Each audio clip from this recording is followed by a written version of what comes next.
fiery horse with the speed of light, a cloud of dust, and a hearty Hi-Yo Silver, the Lone Ranger.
With his faithful Indian companion, Tonto, the masked rider of the plains led the fight for law and order in the early western United States.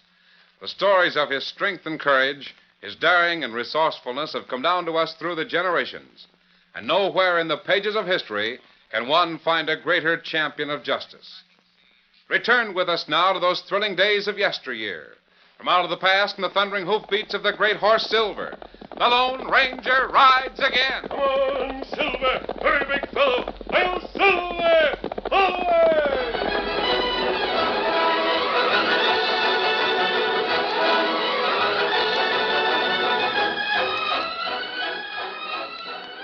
Dan Reed, the Lone Ranger's 14-year-old nephew, sat alone in the camp. In a cab. He sang cheerily as he cleaned a fine catch of brook trout.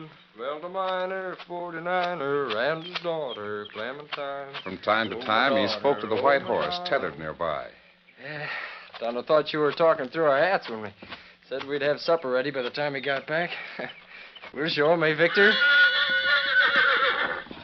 The red-haired boy didn't hear the slight rustle that was made as a uniformed figure crept close. His horse, though the son of Silver, was young and not as watchful as the parent. Dan's first awareness of the intruder was the sharp command. Get him up. Reach, fella. I don't want to shoot, but I will. Hey, you're a trooper. I deserted. Get out of those clothes. I need them so I won't be marked so plain. Leave mine for you. Deserted? You're a deserter? There was a good reason. Plenty good. There's only one thing would make me desert, and that same thing will make me shoot if I got it to get those clothes. My friends will soon be here. They'll catch you. Listen. Have you got a mother? No, I haven't. And you wouldn't savvy. There's my coat. You've been wounded. It's nothing. My best friend tried to stop me. Had to knock him down, gag him. Got a shot. Say, that wound's in a bad place. You want to give me your clothes, or will I have to shoot?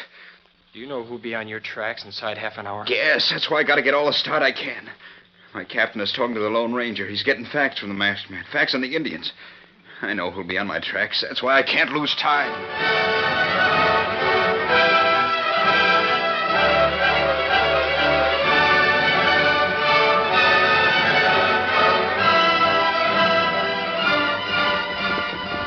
A few minutes later, 3 horsemen hurried along a trail in the woods. The Lone Ranger was in front, an army officer next, and Tonto in the rear. Dan saw them coming and ran forward to meet them. Oh, Silver, oh, boy, easy. Dan, where did you get that uniform? Hey, it's one of ours. It's Jim Kenny's. Yes, sir. He came here and made me swap clothes. And you did? Said the big fella. Yes, sir. I did. How long since he left here? Well, I've sort of lost track of time, sir. It was something less than half an hour. Dan, he's a deserter. Men are looking for him. Tonto found tracks he thought might be those of Private Kenny, and the captain rode with us. Which way did he leave? Sorry, sir. I promised him I wouldn't tell. What? You promised? Yes, Captain. At the point of a gun? I gave him my word. You needn't keep your word if he got it by threat of death. We didn't secure it that way, Captain. Are you shielding this man? Are you? I made a promise, Captain. Dan's word is good, Captain. Well, you know, Kenny came here. I would suggest that you bring men to start searching from this camp. Very well, I'll do that. I'm sorry, sir. Undoubtedly, you have your reasons, young man. I only wish such honor was more frequent. Well, thank you for the Indian data you gave me. You're welcome, Captain. Get it there. Dan, what matter? Oh, golly, I couldn't tell where Jim went. Captain, nobody understands. All right, Dan. Now we're going to mount up and find him. I promised him I wouldn't tell where he went, but I didn't promise not to follow him. Maybe you'd understand the spot he's in, because you're not like an Army officer. What do you mean? Maybe you'll understand him. He had to leave. His mother needed him more than the Army. That isn't cause for desertion, Dan. Where would the Army be if everyone went home every time he was needed? Oh, I know, Jim was wrong, but as long as he did desert and got shot doing it, oh, I don't want it to be for nothing. He's going back. He'll take his medicine. You say he was shot? Here's the bullet hole, right here in the coat. Didn't show much. He had a bandana against the wound. Who shot him? His friend, trying to keep him from deserting. I'll show you where we left the camp so he can trail him. I got things all packed so we wouldn't lose time. Steady, Victor. Him leave camp. This way. That's right, Tonto. Take the lead, Kimosabe. We're going to get Dan's clothes back before the Army men thinks he's Jim. You know more than you're telling, Dan. His wound looked pretty bad. He should get to a doctor. All right, come on. Steady, big fella. Ready. Come on, Silver. Get Get up, Victor.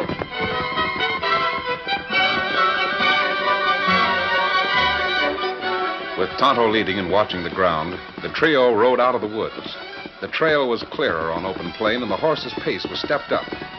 At dusk, the trail became uneven. It was no longer a beeline toward the west. It wavered from side to side as if the horse was unguided.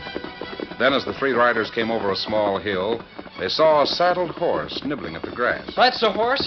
Fellow on the ground beside him. His wound. He must have fainted. Come on, Silver. Oh, Silver. Oh, steady. Put down, fella. I've got a canteen. Dan, get the bandage out of a saddlebag. Right. Me look at wound. I think the bandage is in the saddlebag. Use your knife, Tonto. Cut the clothes away. We'll get new ones for Dan. Got me. Wound plenty bad. I couldn't make it, Ma. I tried. Jim. Listen to me, Jim. You're going to be all right. Tonto will fix you. The Lone Ranger's going to carry on for you. Dan. Jim, can you hear me? I can hear. There was a letter in the pocket of your uniform. I saw a part of it. I saw what Molly wrote. Is it all right if I show it to the Lone Ranger? I want help from Ma. Letter, Dan. I've got the letter. Read it. Read the letter. Here. Tonto, is there a chance? Maybe chance. Please, read this letter. It's Jim's letter from his mother.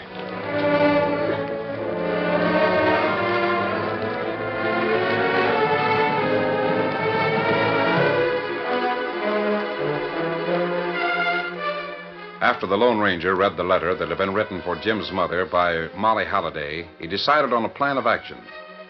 Jim's mother lived in a small house on the side of a hill a few miles above the town. Each day, the postmaster's daughter rode to the house to do what she could for the aged lady whose eyes were useless. Each day, before starting out, Molly went to her father's store. Has the mail come in yet, Dad? Uh-huh.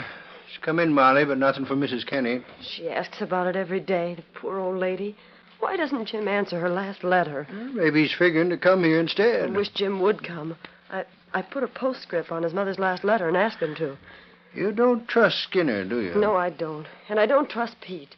As long as Jeb was alive, things were all right, but Pete and Skinner would stoop to anything for money. You told Ma Kenny how you feel? No, Dad. What's the use of worrying her?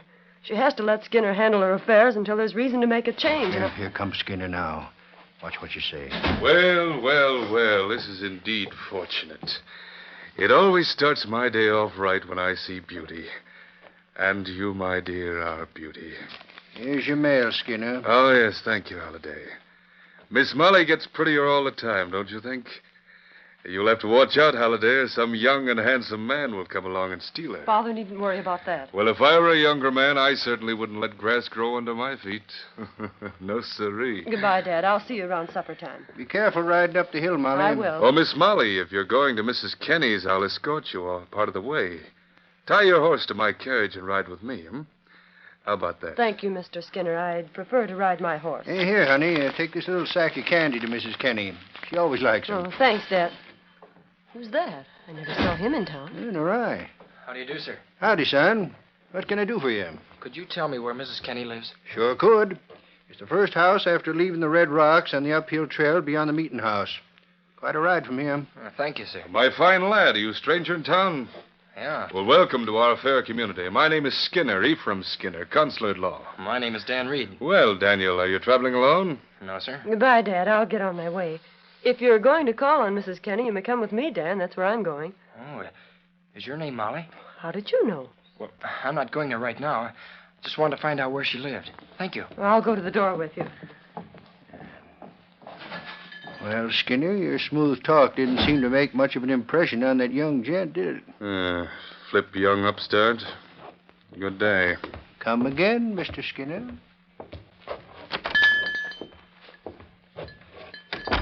What's the matter, Mr. Skinner? You look peeved about something. Pete, do you see that boy riding away? Yeah, I saw him come out of the store. He was with Molly. I heard him inquire the way to Mrs. Kenny's home. Yeah? Oh, what do you make of that, Skinner? Wonder who he is. I intend to know. You think it might be a friend of Jim Kenny? Follow him. See where he goes and whom he talks to. Yeah, sure thing, Skinner. I'll await you in my office. Report to me there. Get up, Bull.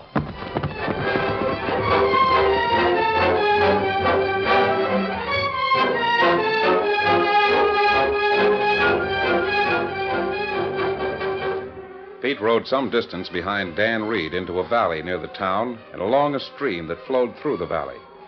At a safe distance, he watched as Dan halted to talk to a masked man astride a white horse. He waited for a time while the two conversed. Then he saw the two point their horses toward the trail up the side of the mountain toward Mrs. Kenny's house. And he heard the masked man call,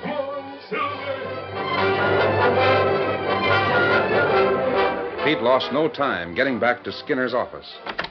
Skinner. Well, it took you long enough. How far did you follow the boy? All the way to Omaha? Oh, I stayed till I had something to report.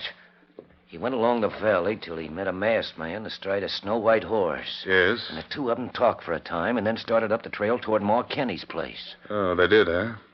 What did this masked man... Wait. You say he rode a white horse? Yeah, he called it Silver. Silver, eh? So that's it. Well, what's the matter? Did you see anything of an Indian? An Indian? No, why? I just wondered. You're sure the horse was called Silver? I heard it plain enough. Yeah, there couldn't be two of them. Huh?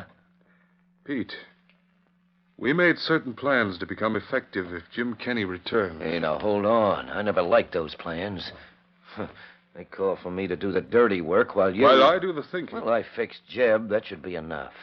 Now it's your You'll turn. fix Jeb and you'll hang for it if I decide to turn you in. But you said we'd use a trap for Jim. Jim ain't here. Well, I wish to goodness it was Jim instead of that masked man. Well, do you know him? Know him? Didn't he put two of my best friends in jail? Didn't he spoil one of the best schemes that Sam Thorndyke ever worked out? Didn't he get evidence to hang Thunder Jones? Oh. Why, you fool, that man's a Lone Ranger. Lone Ranger? Well, that doesn't. That does what? That lets me out. I'm hanged if I'll mix with him. Well, you'll be hanged if you don't, and I mean that literally. Oh, now, Skinner, please. Oh, there's no risk. If he is with Mrs. Kenny, you'll naturally want to inspect the mine. You worked for her when she operated the mine. You'll simply offer to show him the tunnel. Now get going.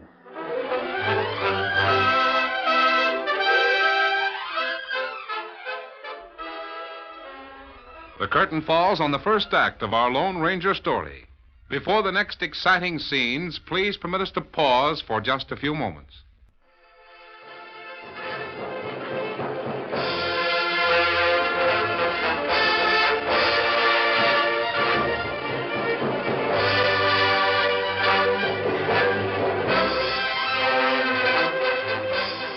Now, to continue our story. The Lone Ranger and Dan arrived in town and learned how to reach the Kenny house on the side of the hill. Lawyer Skinner, knowing that his scheme to defraud the old lady with the sightless eyes might be frustrated, sent Pete to get the masked man. In the meantime, Molly sat in Mrs. Kinney's home. Now, don't you worry about Jim. He can take care of himself. I thought he'd write before this. Well, Dad said maybe Jim planned to come here. In that case, he wouldn't write. He might want to surprise you. Molly, I'd as soon he didn't come here now. You don't want to see Jim? Yes, I do, more than anything else in the world.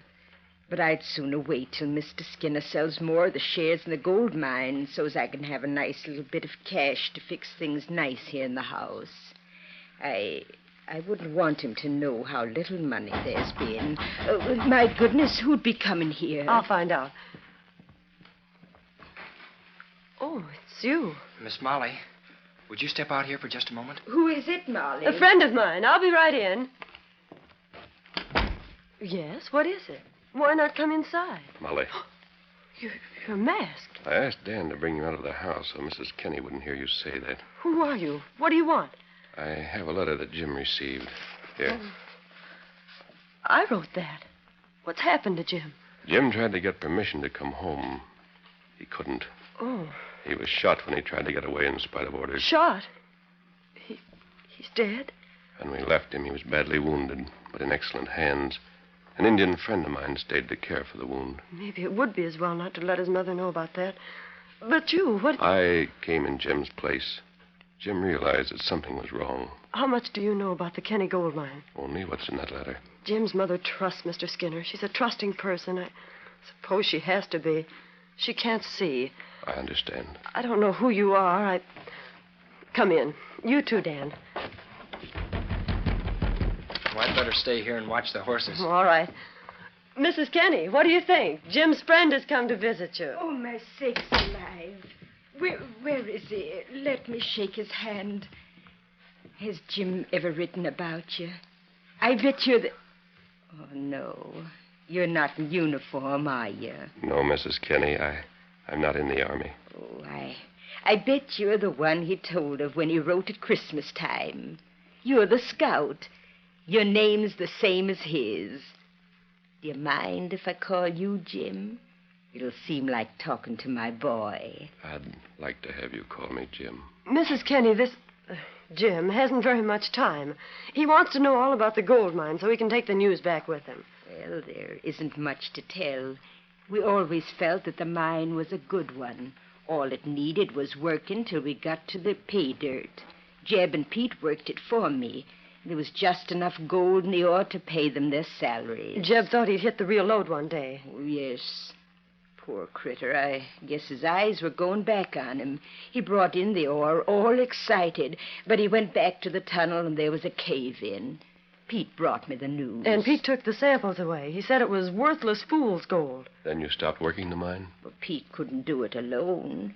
Mr. Skinner suggested that we sell some of the shares, enough to raise cash so as we could put in machinery and hire men enough to really get to the pay dirt. But the shares don't seem to sell. Several men in town are willing to buy some, but Skinner won't sell to them. Oh, now, Molly, I know you don't like Mr. Skinner. It shows in your voice every time you mention him. But remember, honey, it was my idea that we'd not sell people in town. They'd buy just to help me out, and I don't want that. Maybe the mine is not good. I don't know. Who is that, Molly? I'll find out. Tell me more about Mr. Skinner. Miss Molly. Pete, listen. The man inside is wearing a I mask. explained it to him, Miss Molly. He won't say anything. I just come up to see if there's anything I could do. No, Pete, there isn't. You've done enough. Just what's back of that? Stay out of there. Tain't your house. Howdy, Miss Kenny. Oh, Pete, I'm glad you came. This is Jim, a friend of my own, Jim. All right, glad to know you, Jim. Hello, Pete. Have you talked to Miss Molly? Yep. Miss Kenny, I wonder if Jim wouldn't like to see the tunnel so as he can take back word how it's going. I don't think he'd be interested. Why not? Why don't you look at it, Jim? It's only a hop, step, and a jump. Very well. But not now. Wouldn't it be nice to have a cup of tea, Mrs. Kenny? I can make it for Jim. You must be hungry after your trip. Perhaps thanks later on. The tunnel isn't safe. Jeb was killed in there. Oh, shucks, Molly. That's all fixed and brace. Come on, Jim. Dan, you stay here with the horses. I'm going to look at the tunnel. Yes, sir. We can walk it in no time. The entrance is right up here.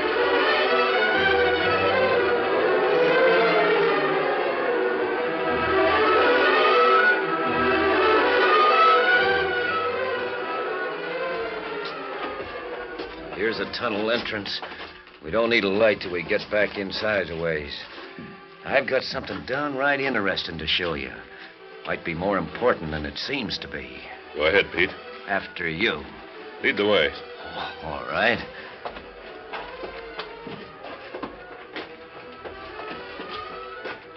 This is where Jeb was killed, huh? Yep. And maybe when you see what I've got to show you, you'll get a new idea about Jeb's death. Think so? Yeah, I think so. Here we are. I'll light a candle. What have you to show me? Now, look. Look, you see that little hole in the side of the tunnel? Yes, I see it. Now, just reach your hand in there, and you'll find a letter. I'll hold the candle. You reach in. No, wait there. I'll get more candles so you can see better. Some right on this ledge. Stand where you are. What's the matter? Come here, you. Stick your arm in that hole. No, wait. What's the matter with you? Put that gun down. We'll see what's in there. Stand where I can see you when I poke this spade in there. Steel trap to catch my arm, huh? Somebody put it there. When you got me trapped, what were you going to do? Well, I didn't know about that. Honest, I didn't. What's up here where you were going to reach for candles? Nothing. Let me go. The more you squirm, the more your arm will hurt. What's this rope for? I don't know. All right, we'll find out.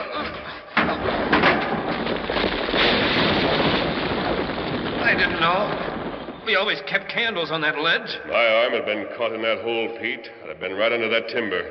All you had to do was pull on the rope.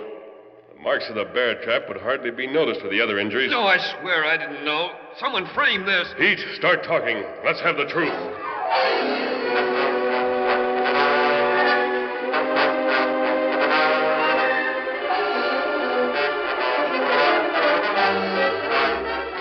A short time later, Dan saw the Lone Ranger come from the cave with a firm grip on the collar of Pete's shirt.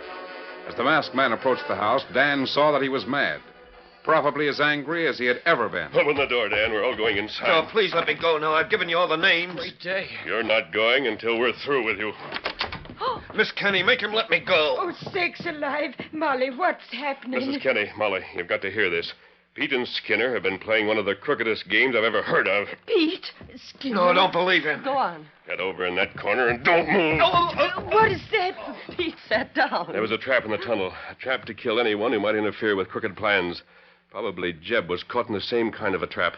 Mrs. Kenny, it was gold ore that Jeb brought in. He did find the mother lode, but Skinner didn't want it known. Pete changed the ore for pyrites. Oh, he did? Molly, who do you know that you can trust? My dad and his brother, my uncle. We want 4 men. Each of those 4 has to ride to another town tonight and bring men back with him.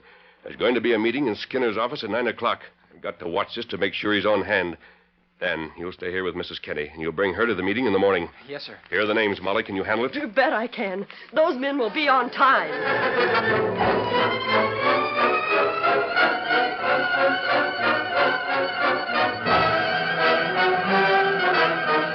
That night, Halliday, his brother, and trusted friends rode to nearby towns and secured promises from certain people. The next morning, Skinner was in his office, hurriedly packing things into a suitcase. The door opened. Going somewhere, Skinner? Mask. Here's Pete. Did you think he'd talked when he didn't return last night? Talked? What do you mean? Who are you? He did talk. That's why we sent men to Pottsville and to Meadowbrook. Skinner, I hear you double-crossing. They're all outside now, Skinner. Lots of men and Molly and Mrs. Kenny, too. You should have got away last night. He was watched, Pete. Now get out there, Skinner, and meet the stockholders. There's the masked man. Now you'll see why you're here. Men, you've all bought shares of the Kenny gold mine. Skinner sold them to you. Am I right? That's right. Now, where's Marty Regan? I'm right here. How much of the mine did you buy? I bought half interest 6 months ago. George, how much do you own? Quarter interest. Hey, that can't be. I own a half interest. And I own a quarter. I own half. How can this be? Now, quiet, boys. Let the masked man finish. Skinner didn't sell too much of the mine in any one community. But altogether, he sold 400% of the mine. As long as it was just a fair prospect, none of you would act. But if it started paying off, you'd expect your share. Skinner couldn't let that happen. That's why he concealed the fact that the pay dirt had been found and stopped working the mine. He was ready to skip out when things got too hot. Boys, let me speak a minute.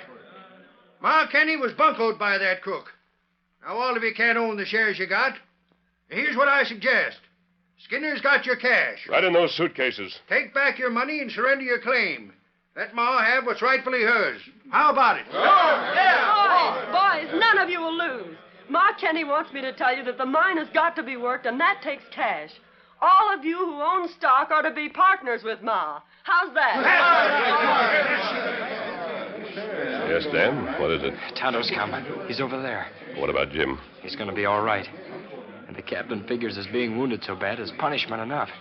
He won't desert again.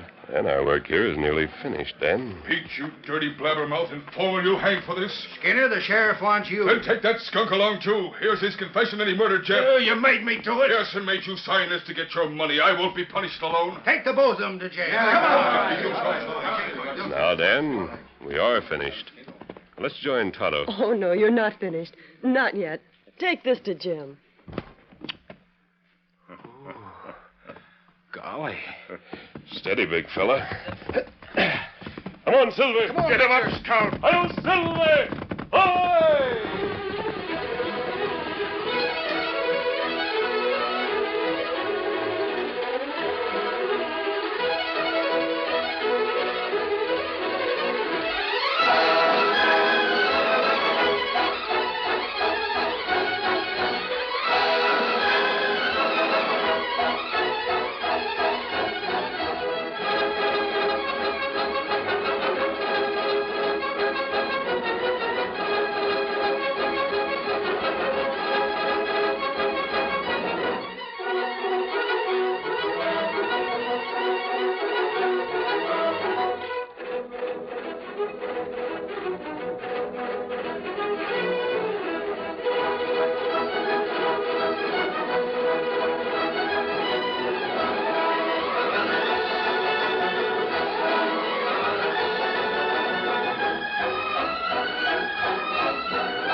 The story you have just heard is a copyrighted feature of the Lone Ranger Incorporated.